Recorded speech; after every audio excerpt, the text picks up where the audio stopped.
How's it going, guys? Cracked Rack here with a fancy upgraded microphone. So I was going through my How I Got Fired playlist because I'm making a full, a new compilation movie of it that I want to try to maybe get on some streaming services because I think it's funny. And I realized I never made How I Got Fired from the car dealership. I must have blacked it out. What happened was, I want to say about 2 years ago now, I was living in a bad situation. Because I couldn't keep a job, and I had all this roommate trouble, which I've had a couple times in my life, and so there was a lot of problems. And so I got this job desperately at a car dealership, a Kia dealership, and it went terribly wrong. So for some reason, the job immediately hired me. I went there, and I got interviewed by a man who looked like Key from Key and Peele, and he pretty much was like, "Hello, I'm the car dealer manager of this place." Pretty much, he was like, "What are your qualifications?" I was like, "None." He's like, "Do you have a driver's license?" I'm like, "Yes, from 10 years ago." He was like, "All right, cool, you are hired." My first thought was when I saw these computers empty, I was like, "Oh, I can write deplorable instinct, I have time," and they'll just think I'm doing work. Now, I didn't understand how these jobs worked. I didn't understand that, you had to literally sell cars 24/7 and it's on your own accord. You have to control the whole thing. I thought that maybe I'd be on a wage or maybe I'd get to it after a week or two. I didn't know that I was expected to start selling cars immediately. I thought they'd have some mercy on me. They did not, and they were expecting me to sell some cars right now. So keep that in mind. I was supposed to be selling cars during this whole story, but I didn't know that.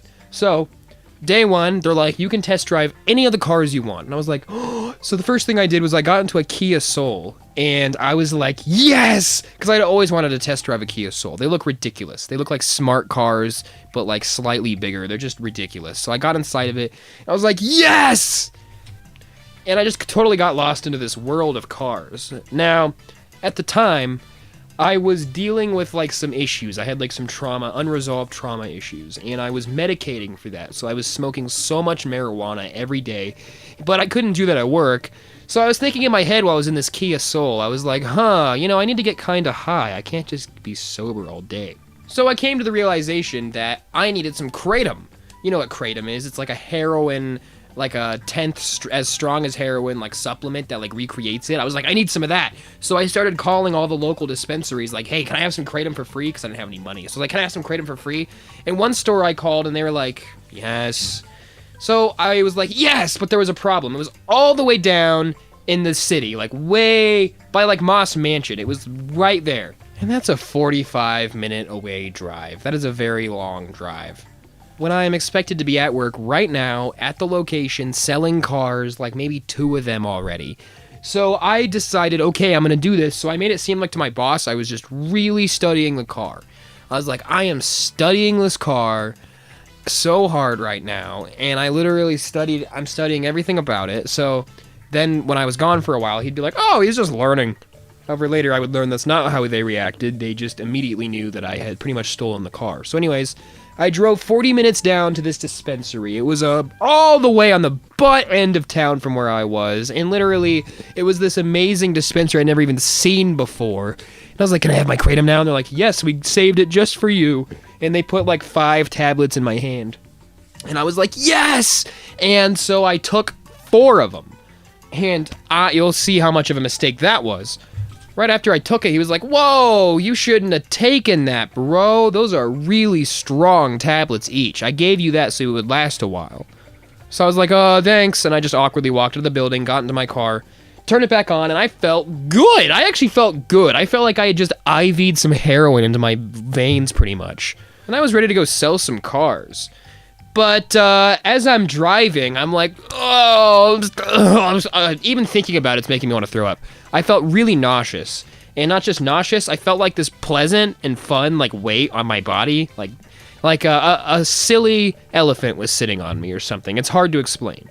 Anyways, I felt a mixture of really good and really bad. But the really good was just making me ignore the bad. So I got really high and I kind of forgot all about work. I saw the library and I was like, "Ooh, I don't go to this one often." And I turned into it. It's a company car, by the way. And I go inside And there's this she's like a really nerdy chick, but she's kind of attractive. And I picked up one of the DVDs that was on like the rack. Someone had just returned it and she was going to put them away. And one of them was Saw. And I picked it up and I was like, cool. And she was pretty much like, oh, I love those movies. And it literally was like love at first sight. I wanted to marry her. I wanted to fuck her. I wanted to have children with her. But I was way too anxious about the work that I was doing and having to deal with work while high and being extremely high on these fucked up drugs to care. So I kind of just moved on. I went upstairs and I started reading this book. I think that it was a comic book. I literally don't even remember. It was like V for Vendetta or something. And suddenly I was reading this page and I had completely forgotten about work at this point. I just saw everything go back and stretch until my room was like a hallway and everything was like a narrow hallway. And that's how I felt. I was like, oh! And I started kind of falling asleep on the beanbag for a minute. However, a security guard immediately came over to me and was like, psst, hey, sir, are you okay? And I remember I replied to him. I was so messed up, I went, ugh, and there was like a drool, like slobber coming out of my mouth.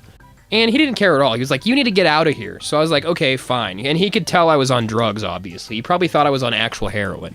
So pretty much, I got up, I left the building, that cute chick wasn't there anymore. I got into the car, and all of a sudden my boss was like, Bzz! And I was like, oh, fuck, what? And I open it, he's like, where are you?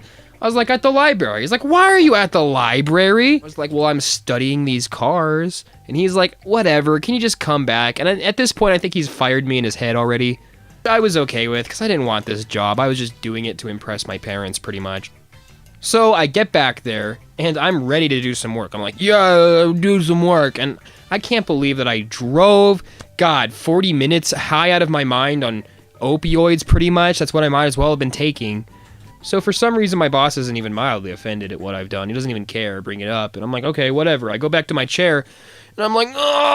I literally had my head tilted backwards with my mouth open like a heroin overdose. That's what I looked like, and that's how I felt. I felt immobile. I was like, oh! And I was drooling, and I felt absolutely awful. And the boss was like, what the fuck? And he kept coming back there and being like, are you okay? And he'd see me conked out, and I'd shoot back to consciousness, and I'd be like, oh, yes, I was just selling cars. Nothing to see here.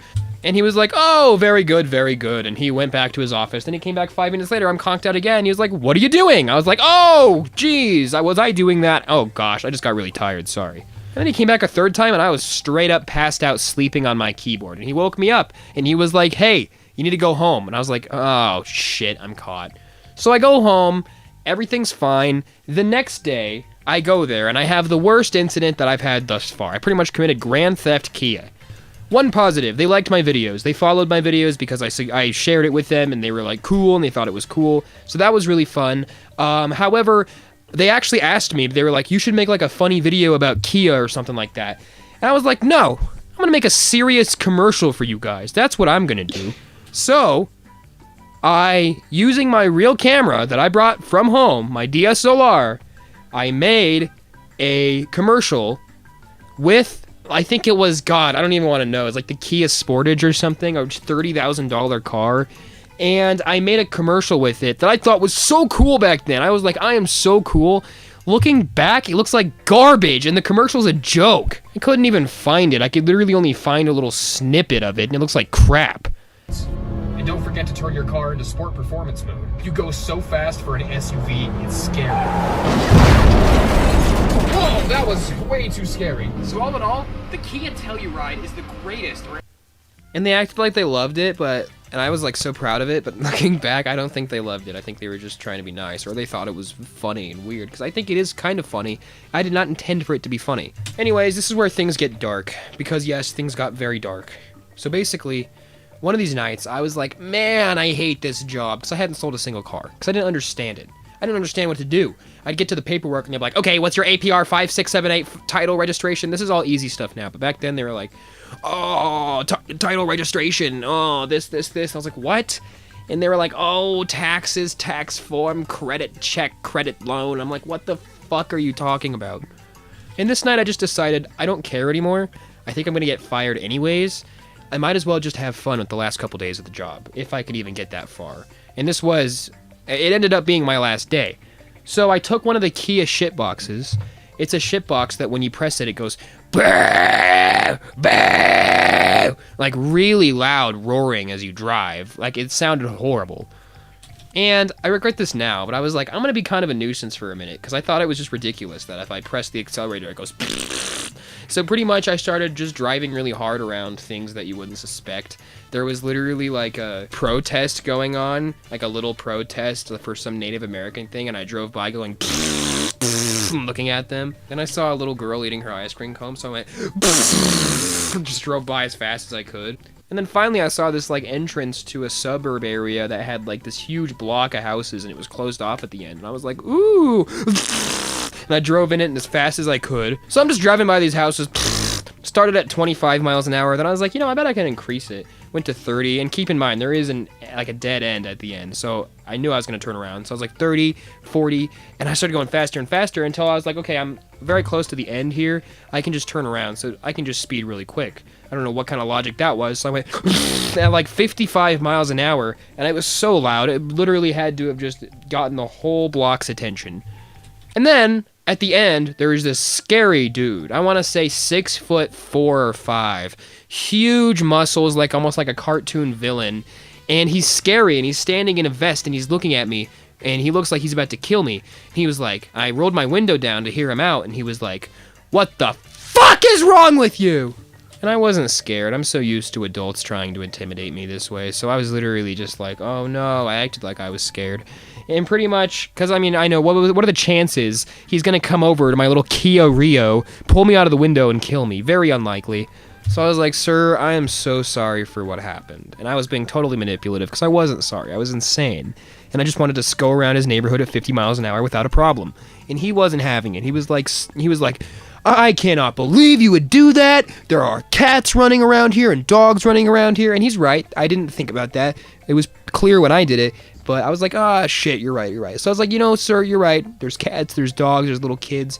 I shouldn't have been speeding through it like a bullet at 50 miles an hour. And this just made him angrier. He was like, I'll kill you, pretty much. And he was saying that to me, but he wasn't doing anything physically scary. So I was like, oh no. But I didn't want to start a fight because I would be in the wrong probably. So I was pretty much like, oh yes, sir, I'm so sorry. I'll never do it again. I don't even know why I did that. I did know why I did it. It was an unhealthy urge is what it was. And so he said it to me again. He was like, do it again and I'll kill you. And I'm not joking. So as I rolled my window up, I went, you're very unhealthy. And then I drove away. And as I drove away, you just hear as you see him fade out into the background. Now, I meant you're very mentally, psychologically unhealthy for wanting to kill me, which I would say to anyone in this situation. But that's not what it sounded like. It sounded like I was calling him a fat ass. I just went, you're very unhealthy. And then I drove away.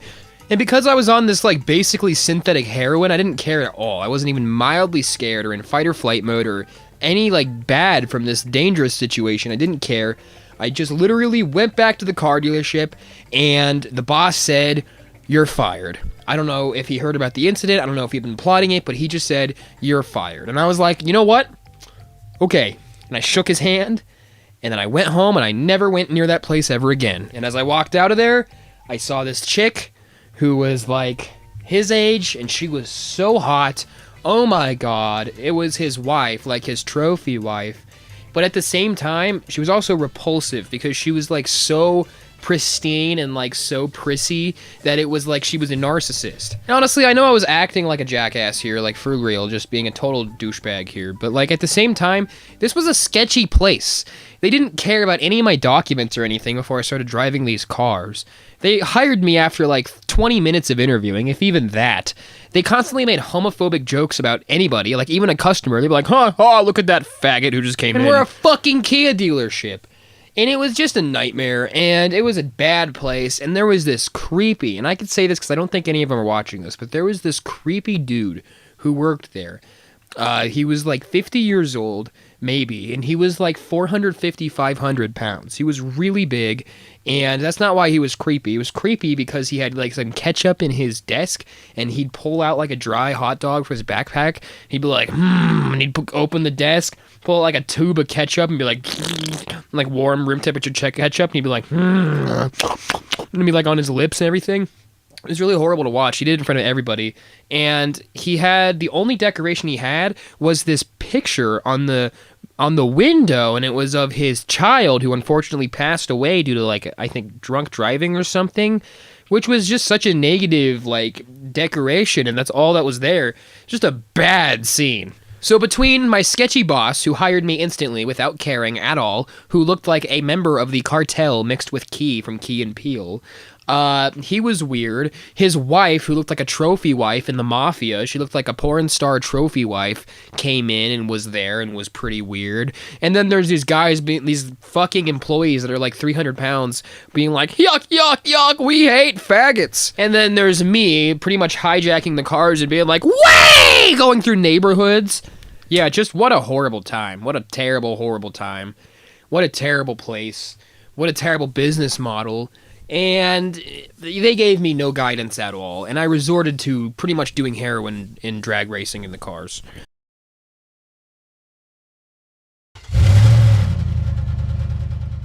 An economical lifestyle in mind, a V6 engine that is both quiet and aggressive. Side view mirror articulation. A pearl white exterior. A sturdy and comfortable steering wheel. Comfortable seating, stuffed compactly with polyester. Room for up to 7 people in the vehicle. Industry standard cruise control. Steering assist. Customizable settings. Dashboard customization. Collision avoidance. Answer calls. Turn on Bluetooth. Gosh, you can even turn the car into different performance modes. Let's not forget about the $1,000 radio sound system. All in all, it's a comfortable ride. A Telluride. And the features don't end there. The driving itself is fantastic.